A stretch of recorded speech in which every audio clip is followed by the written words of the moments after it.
News tracking the coronavirus vaccine in St. Louis. Right now, half the U.S. population is eligible to get the vaccine. This is because of new federal guidelines, but our Russell Kinsall is learning realistically vaccinating that many people is far from easy. Russell's live in Midtown at St. Louis University Hospital.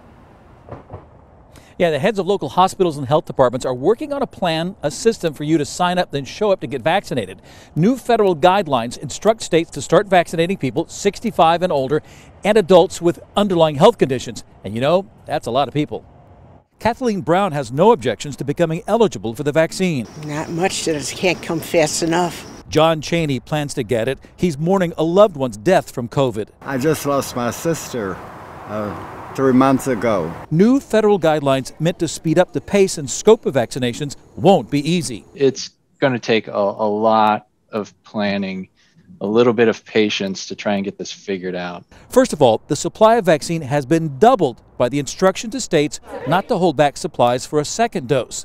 The other new guideline, start vaccinating those 65 and over and adults with underlying conditions. Really what it does is it accelerates the number of people that are included now in that more priority population. 56% of adults have an underlying condition, but the infrastructure hasn't been set up to start vaccinating half the population. Pandemic Task Force head Dr. Alex Garza said medical leaders are trying to decide the system for getting people signed up and vaccinated. Should everybody register on like a health department portal? Should people that are affiliated with healthcare systems go to their individual healthcare systems?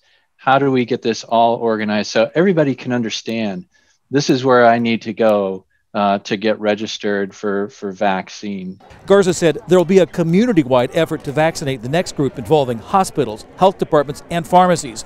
And states are under pressure to really ramp up the pace because the amount of future shipments will rely in part on the pace of vaccinations. So if you're in one of these new groups now eligible to get the vaccine, the best advice for you is to be patient, wait for further instruction. Live in South St. Louis, Russell Kinsall, News 4.